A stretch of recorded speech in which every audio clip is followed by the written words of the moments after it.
We are used to thinking of smoke as an enemy, dangerous, toxic, suffocating.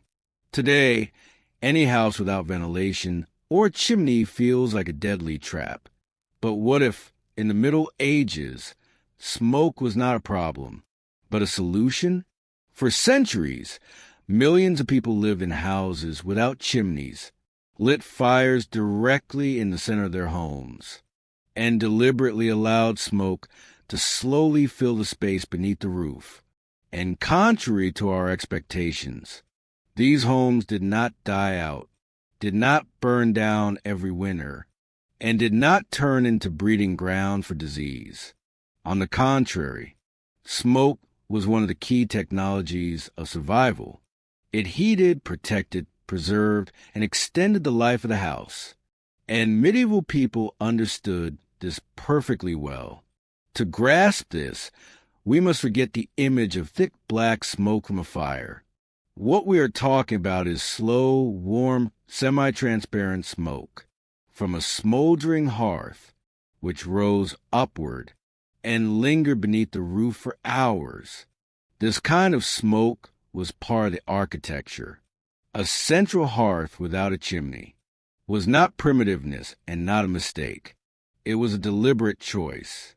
The fire was placed at the very center of the house, not against the wall, not in a corner, but exactly where heat could spread evenly in all directions.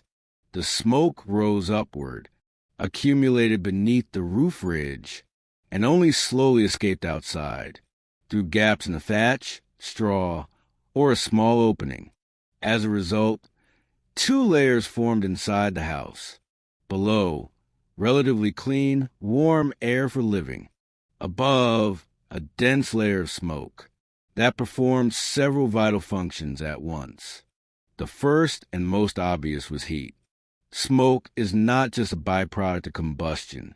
It is hot gas carrying energy.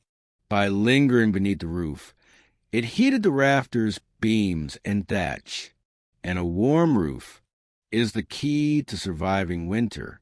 In a poorly insulated house, up to 40% of heat escapes upward.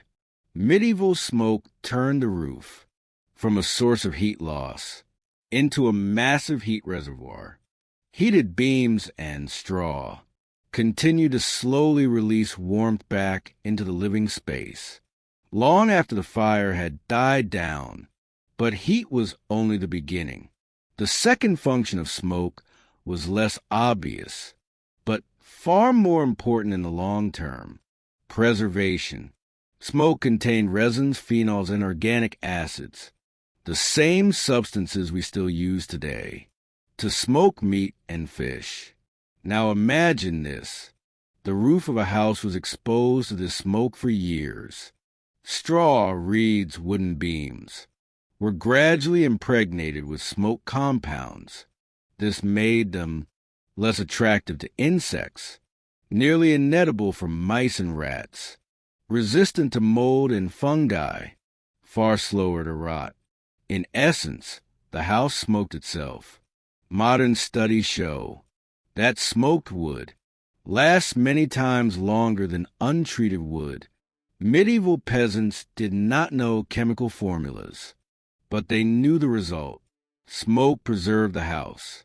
That is why such roofs could last for decades and sometimes for an entire generation. But there was a third effect of smoke.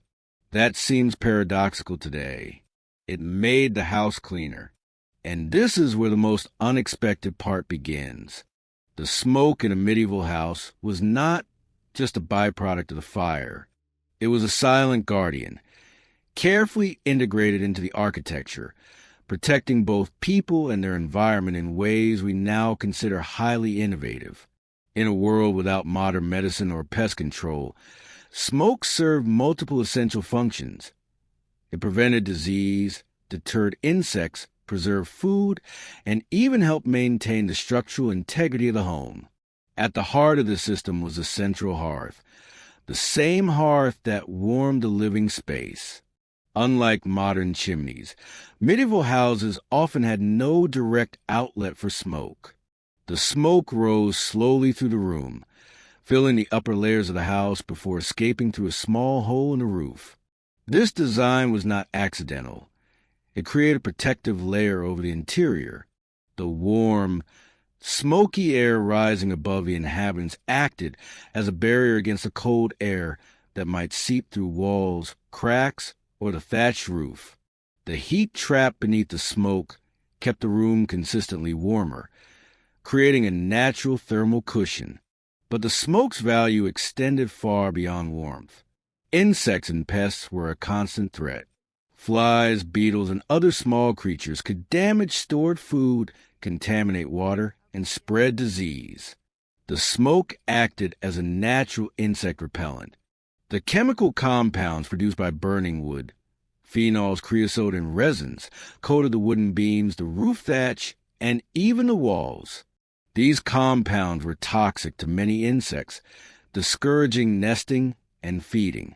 Even moths, which could destroy wool and straw, were kept at bay. Moreover, the smoke played a subtle but crucial role in preventing mold and dampness. Medieval houses, built of wood, clay, and straw, were vulnerable to moisture.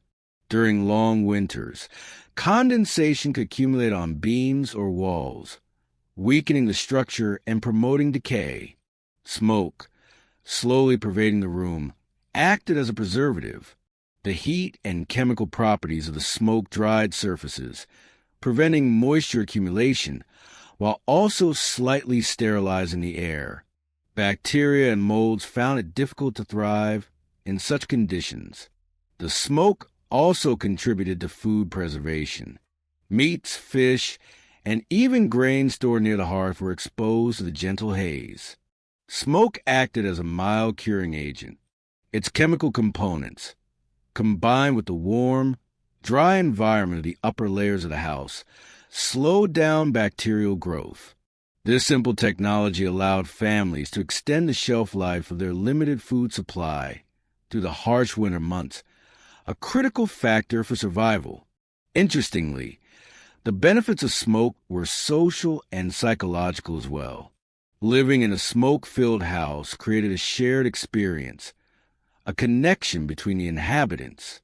The smell of burning would become associated with comfort, warmth, and safety. Children learned early to appreciate the hearth, not only as a source of light and heat, but as a magical center where life seemed to converge. Smoke, in essence, became a symbol of domestic stability, a sensory reminder that the household was protected from both natural and human threats. The architectural adaptations to enhance the effects of smoke were subtle but ingenious. High beams, slope ceilings, and carefully positioned roof holes allowed smoke to circulate in a way that maximized its protective qualities without overwhelming the inhabitants. Windows were small and few, minimizing cold drafts while ensuring that some fresh air could enter to keep the smoke from becoming too dense. Each element of the house, from the orientation on the slope to the proximity of trees and hills, was designed to optimize the smoke's function. In many ways, the smoke acted as an early, passive air purification system. The combination of heat, smoke chemicals, and limited ventilation created a microclimate that discouraged pathogens, maintained humidity levels, and created a comfortable living environment. What modern scientists now recognize as bioactive compounds in which smoke were utilized intuitively by medieval peasants centuries before chemistry could explain them. Finally, the smoke's role in the house's survival system cannot be understood without considering its interaction with human and animal life. Livestock living under the same roof generated additional heat, which, combined with the smoke, created stratified layers of air, the warmest layer near the living quarters, a cooler layer above where smoke accumulated, and a lower layer near the animals. This layering allowed the house to retain warmth efficiently, while keeping smoke away from the breathing space, especially in the lower areas. Thus, The smoke was not a nuisance, but a carefully harnessed element of medieval domestic architecture. Every cloud of it had a purpose: warming, protecting, curing, and preserving. Its presence transformed a simple hut into a living system, an ecosystem in which the elements, animals, and humans coexisted symbiotically, using fire and smoke as both energy and medicine. Medieval people understood something we are only rediscovering today: that nature itself can be a tool, and even something as simple as smoke can be a multi-purpose protector, enhancing survival in a world where danger was constant and resources were scarce. Smoke was not a byproduct. It was a strategy, a living shield, and a testament to the deep wisdom of ordinary people.